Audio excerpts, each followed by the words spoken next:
Olá, meus amigos. Eu espero que vocês consigam entender o que eu estou falando. A minha voz está estranha porque eu peguei uma gripe danada, forte semana passada e estou me recuperando ainda, então estou meio rouca. Espero que vocês consigam me entender, tá? Hoje eu vou passar para vocês, conversar com vocês a respeito de uma palestra que eu escutei de Graham Palmer, autor do livro An Insider's View, Mormon Origins. Eu já citei esse livro para vocês várias vezes aqui. E vou colocar de novo o nome do livro na descrição do vídeo para quem quiser saber de onde essas informações estão sendo tiradas, tá? Eu escutei a palestra de Graham Palmer no podcast e eu traduzi algumas das coisas porque ele resume aqui, ele faz uma análise extremamente interessante do livro de Mormon e do livro de Abraão, que está lá em Pérola de Grande Valor. E ele também comenta alguns fatos interessantes sobre a conduta sexual de Joseph Smith, tá? Então, antes de entrar nas palavras que ele falou, eu queria lembrar vocês o seguinte, que caçar tesouros escondidos era uma atividade extremamente comum na região em que Joseph morava naquela época, tá? Então, tanto que a tradução do livro de Mormon, como eu já falei para vocês aqui, vou repetir, para ele fazer a tradução, ele só usou um chapéu e ele tinha duas pedras. No fundo, essas duas pedras eram as mesmas pedras que ele usava para caçar tesouros escondidos, só que ele nunca encontrou tesouro nenhum, tá? Até onde eu sei, pelo menos. Então, ele colocava a cabeça dentro do chapéu para bloquear a entrada de luz e ele dizia que as palavras do livro de Mormon apareciam iluminadas dentro daquelas duas pedras. Eram pedras mágicas, tá? Bom, então Graham Palmer fala o seguinte: os primeiros 50 a 70 conversos da igreja, a igreja, eram caçadores de tesouros como Joseph e acreditavam em todas as superstições que envolviam essa atividade. Inclusive usavam a mesma linguagem de quem praticava aquela atividade. Então ele dá o exemplo das testemunhas do livro de Mormon. Elas dizem, as testemunhas, se você ler lá no início do livro de Mormon, elas falam que os olhos do nosso entendimento foram abertos.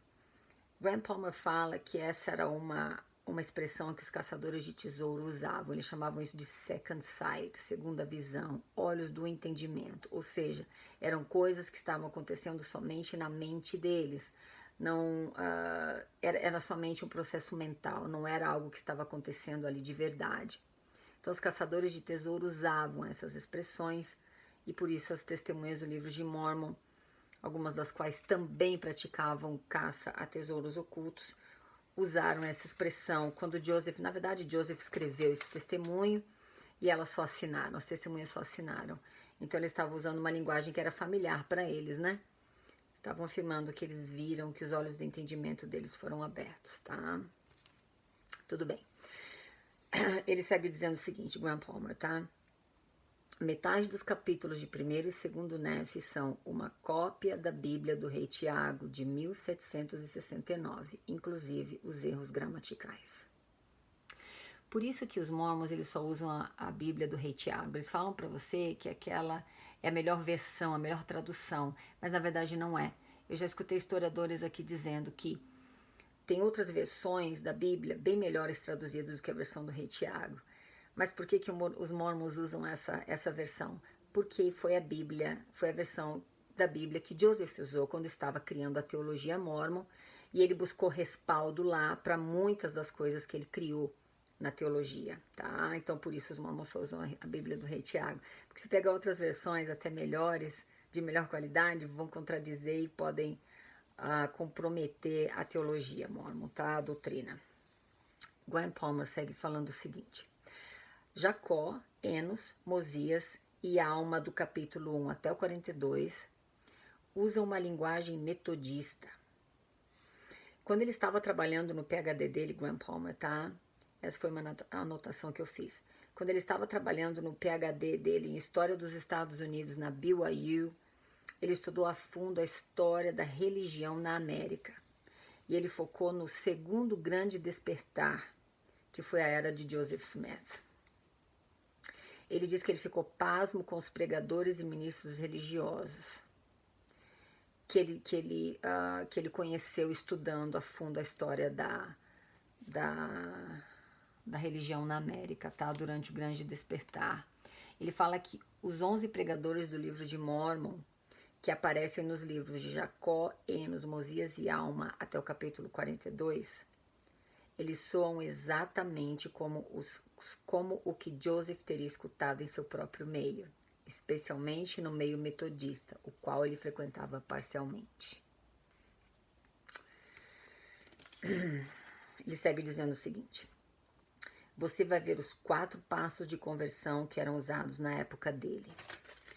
Você vai ver a mesma estrutura linguística da Bíblia do rei Tiago. Você vai ver o mesmo padrão de A a Z. Você pode checar, isso não é teoria. Palavras de Graham Palmer, tá? E aí ele dá um exemplo do rei Benjamim. O rei Benjamim está lá no livro de Mosias, tá? Ele fala o seguinte: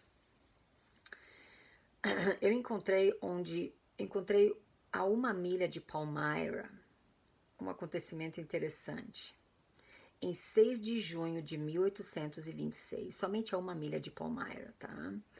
Onde Joseph morava. Em 6 de junho de 1826, um momento muito formativo da vida de Joseph. Apenas 1 milha da casa dele. Ele poderia até ter ido até lá a pé. E eu acho que ele estava lá e eu vou lhe dizer por quê. O que os metodistas gostavam de fazer era de consagrar o solo na era do Renascimento. A 1 milha de Palmyra, em 6 de junho de 1826, 15 meses antes de Joseph teoricamente encontrar as placas de ouro, o famoso pregador metodista chamado Bispo McKendree iria dar seu último discurso. E ele estava fraco e febril. E ele era amado por todos. Ele ia dar um discurso sobre salvação pessoal nessa data, 6 de junho de 1826. E todos os presentes naquela ocasião assumiram um compromisso com Cristo, exceto as crianças. Isso soa familiar? Porque se você ler o sermão do rei Benjamim, você vai ver uma grande coincidência, tá? 10.000 pessoas estavam presentes, estavam lá. O distrito inteiro foi honrar aquele homem santo, e eles construíram um pequeno púlpito. Isso em Palmyra, em 6 de junho de 1826. Eles construíram um pequeno púlpito e um dos ministros que estava sentado lá chamava-se Benjamin G. Paddock.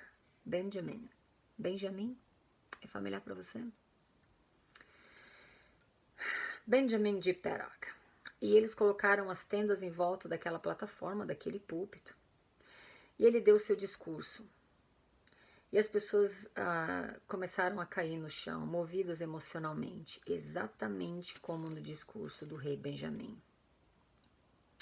Graham Palmer segue dizendo o seguinte: eu encontrei todas as fontes possíveis que explicavam o renascimento que ocorreu no dia 6 de junho de 1826. E eu tenho tudo documentado no meu livro, no capítulo 4. Esse é só um exemplo dos 11 pregadores que estão no livro de Mórmon. Eles seguem o mesmo padrão de conversão, a estrutura linguística é a mesma. Aquela conversão em que as pessoas caíam no chão nunca aconteceu na América Antiga, não. Isso começou a acontecer durante a reforma religiosa, nos dias de Joseph. Ele segue analisando o livro de Mórmon. A alma dos capítulos 43 a 63 são capítulos de guerra.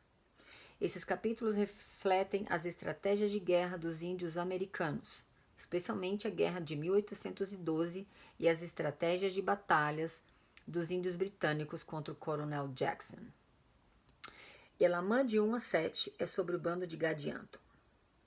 Em 1828 e 29, Andrew Jackson é candidato a presidente executivo do judiciário e ele é maçom. As pessoas estão especulando o que o General Jackson faria se ele fosse eleito. Você vê as mesmas frases nesses capítulos, os mesmos planos e estilos e especulações. Essas informações estavam nos jornais. Joseph e a família dele liam esses jornais. Terceiro Nef de 11 a 28. O ministério de Cristo no Novo Mundo. Ele diz o seguinte: 490 versículos, ou seja, 50% vem diretamente da Bíblia do rei Tiago de 1769. Éter dos capítulos 1 a 7 diz o que acontece quando você segue a Cristo. Os últimos 8, o que acontece se você não o segue. Tudo bem. Conclusão. 75% do livro de Mórmon vem diretamente do meio em que Joseph vivia. A Bíblia do rei Tiago, dos renascimentos metodistas, dos materiais biográficos da família Smith e das estratégias de guerra da época. Isso não é uma ciência complexa, é fácil. Palavras de Graham Palmer. Eu vou seguir uma segunda parte nesse vídeo que eu não quero correr, onde ele analisa o livro de Abraão, que está lá em Pérola de Grande Valor, e faz algum comentário sobre a conduta sexual de Joseph Smith. Tá bom? Volto já.